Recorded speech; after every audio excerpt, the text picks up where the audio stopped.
Awal kisah ini bermula ketika Uwa Mas Ben pindah ke rumah yang baru saja dia beli. Beliau membeli rumah ini pada tahun 2013 yang lokasinya berada di Kota Sumber, Kabupaten Cirebon. Beliau pun membawa istri dan keempat anaknya. Karena rumah ini baru saja dibeli, jadi uaknya Mas Ben ini berniat untuk mengadakan syukuran. Uaknya Mas Ben ini bukan membeli rumah baru di suatu perumahan, tapi beliau membeli rumah yang sebelumnya sudah ada penghuninya.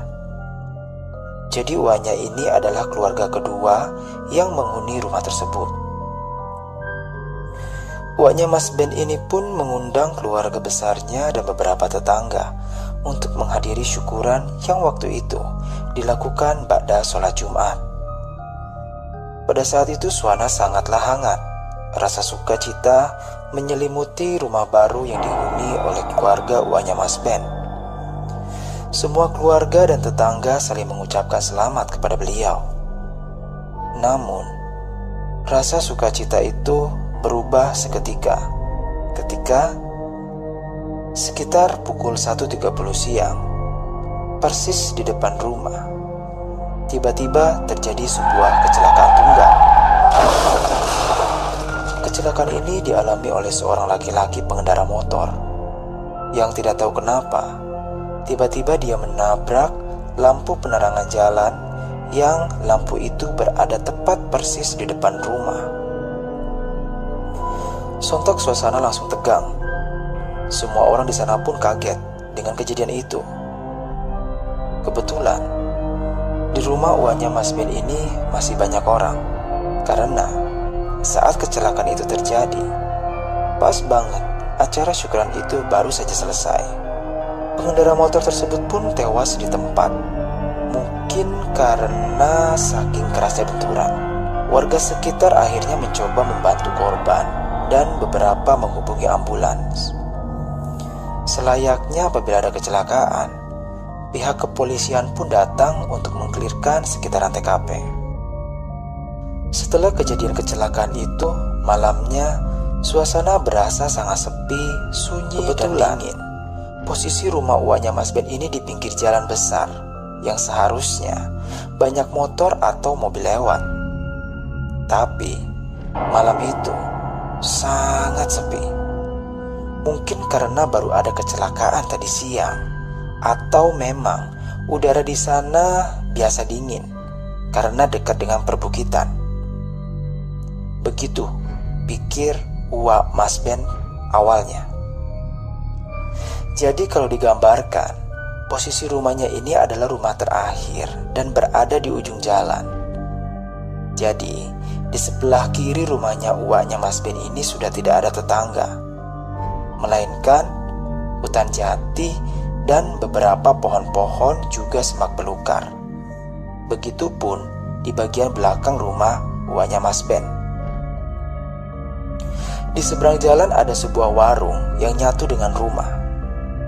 Jadi, rumah uaknya Mas Ben dan warung itu adalah rumah paling ujung dan terakhir di jalan itu. Dan tidak jauh dari sana ada tikungan.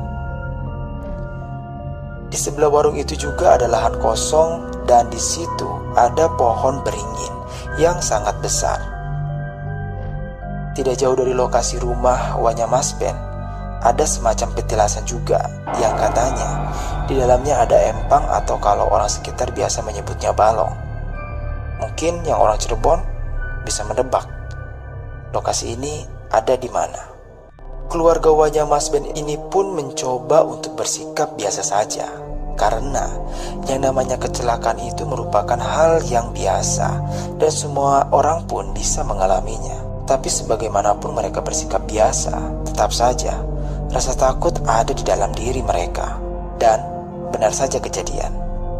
Di malam pertama setelah kecelakaan, salah satu anaknya terbangun karena kebelet pengen pipis. Akhirnya dia pun keluar kamar dan menuju kamar mandi. Tapi baru juga keluar kamar, dia seperti mendengar ada suara yang anehnya. Suara itu seperti suara perempuan menangis. Sedangkan kalau mau dihubungkan, yang kecelakaan tadi siang itu adalah seorang laki-laki. Awalnya suara itu terdengar dari arah belakang rumah. Terus suara tangisan itu pun berhenti. Tapi tidak lama kemudian, suara itu malah pindah seperti berada di ruang dapur, yang mana posisi kamar mandi itu berdekatan dengan dapur. Dan di depan kamar mandi ini juga ada sebuah sumur.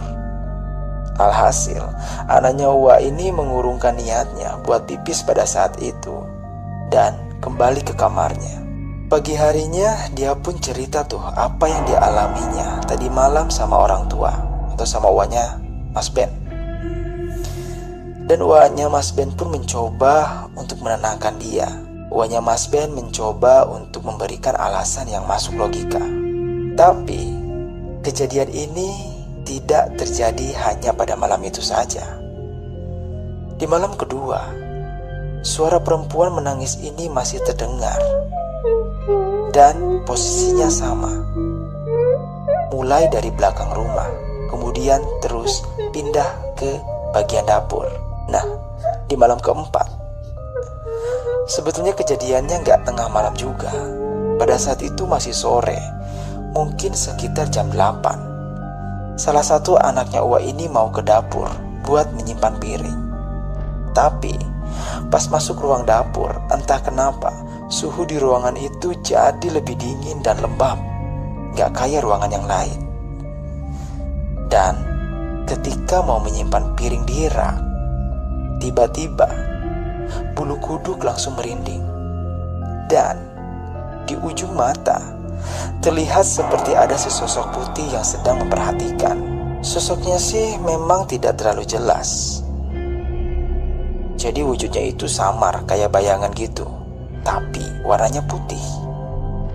Tanpa pikir panjang, sehabis naruh piring, dia pun langsung lari dari dapur karena takut. Malam harinya, sekitar jam 12, suara perempuan nangis itu pun terdengar lagi. Tapi sekarang ditambah suara cekikikan. Pokoknya suara itu sangat mengganggu. Setelah itu, di hari selanjutnya, si penampakan bayangan putih ini sering muncul di dapur, kadang di depan sumur depan kamar mandi. Gak cuman malam hari, tapi siang pun si bayangan putih ini sering muncul menampakkan wujudnya. Mungkin karena orang-orang rumah tahu keberadaan dia dan sering membicarakan soal penampakan dan suara-suara aneh. Jadinya, makhluk ini seperti mau lebih eksis dengan cara menampakkan diri yang gak cuma di malam hari aja, tapi siang juga, dengan wujud bayangan putihnya.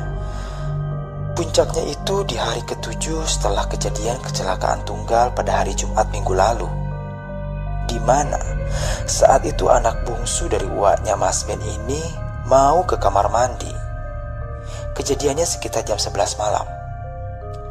Pas dia mau ke kamar mandi, tiba-tiba dia melihat ada jejak kaki di lantai. Anehnya, jejak kaki itu seperti jejak kaki yang berlumuran darah. Akhirnya anak bungsu Uwa ini teriak dan memanggil semua orang rumah, yang kebetulan saat itu semuanya sudah masuk kamar dan beristirahat. Semua orang rumah pun akhirnya keluar dari kamar dan melihat jejak kaki darah itu. Setelah ditelusuri, jejak kaki ini berasal dari sumur depan kamar mandi. Jadi, kalau dilihat, jejak kaki ini seolah-olah seperti ada orang yang keluar dari sumur dan kemudian berjalan mengarah ke ruang TV. Setelah melihat itu, uaknya Mas Ben ini langsung meminta untuk segera membersihkan jejak kakinya dengan lap basah sampai bersih. Setelah kejadian jejak kaki itu, uaknya Mas Ben ini merasa sangat terganggu. Makhluk ini sudah mengganggu keluarganya cukup parah. Akhirnya beliau pun menceritakan kejadian ini ke kerabatnya.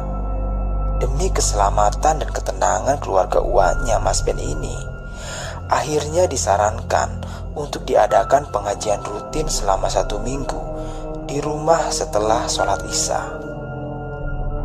Dan juga uaknya Mas Ben diberikan semacam tolak bala berupa tulisan Arab yang dikasih langsung dari salah satu keraton di Cirebon. Karena keluarga Mas Ben ini memang masih merupakan kerabat dari keraton. Tulisan-tulisan ini ditempel di setiap pintu yang ada di rumah. Dan alhamdulillah, setelah diadakan pengajian rutin dan ditempel tolak bala di setiap pintu rumah, gangguan dari makhluk asa tersebut berhenti dan hilang sampai sekarang. Sebetulnya keluarga uak Mas Ben ini sudah tahu perihal cerita gangguan-gangguan mistis yang terjadi di rumah itu dari keluarga yang sebelumnya tinggal di sana. Gangguannya pun sama persis dengan yang dialami uaknya Mas Ben ini.